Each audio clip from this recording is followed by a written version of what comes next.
Breakups in itself is a very complicated topic, and it is a very difficult phase to go through.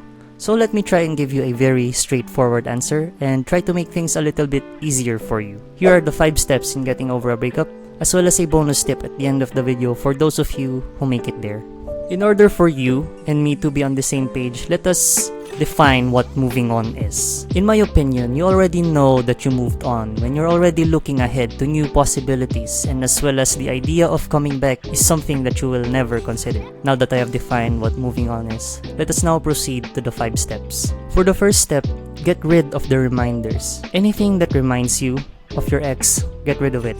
These may be photos, videos, maybe try and unfollow them on social media sites. Just detach yourself from the memories as much as you can. If you have given each other gifts in the past, maybe try and throw them away or sell them. If you can't do both, just hide them in a box somewhere. Just get it out of your sight. If you are in the same circle of friends, try to distance yourself for a bit. To move on is to look ahead, and I can't have you getting reminded of the past, because getting reminded of the past keeps you stuck there, which is why the sooner you get rid of the reminders, the better. For the second step, talk to someone. By talk to someone, I mean open up about your feelings, but do not find yourself a rebound. It is very tempting to find yourself a rebound, and I have experienced this myself. But trust me, you are not in the right state of mind to go into another relationship, and that's another kind of worms. For now, focus on finding ways to express yourself, and talking to someone about it is one of the greatest ways to process these feelings that you are experiencing.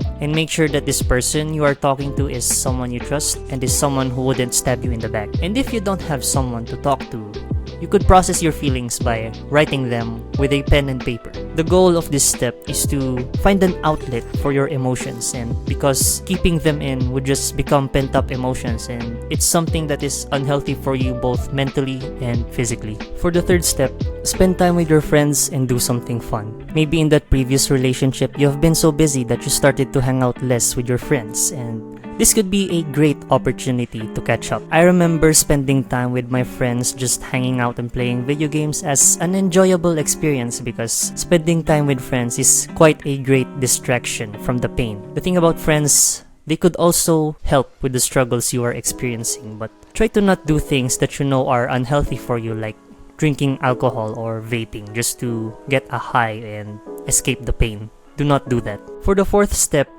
look ahead. There are thousands, maybe even millions of other possibilities out there. Instead of thinking what couldn't be, why not think about the things that could be? If it didn't work out with this specific person, it doesn't mean that it wouldn't work on another. This is actually the part where you're starting to move on. Like I said in the beginning, to move on is to look ahead to new possibilities. And how exactly do you look ahead? Well, that relates to the last step. For the fifth and final step, I need you to set goals and stay busy.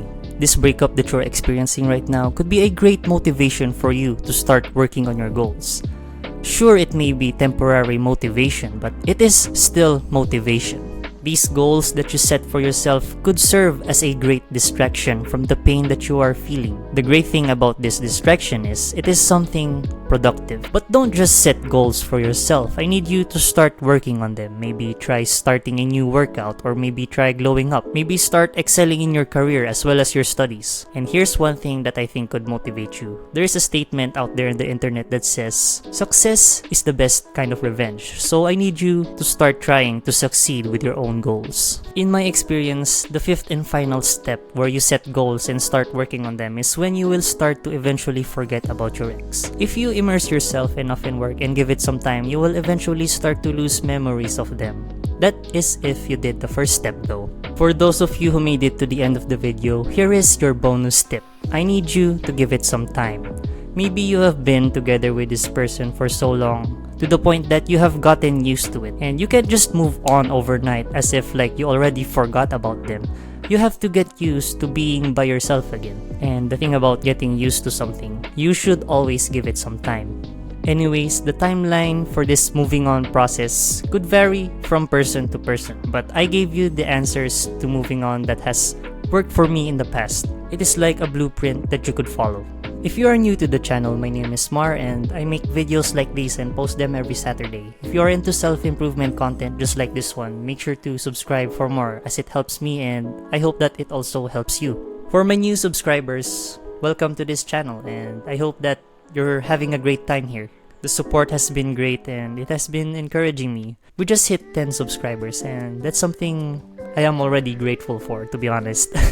If this advice helps you, or maybe a friend of yours needs this kinds of advice, maybe try and share it to them. Don't be afraid. Anyways, that is all for me, and if you're going through a breakup right now, I hope that you get through it, and I wish you the best, and you got this, guys. By the way, if you're not yet subscribed, subscribe. Bye!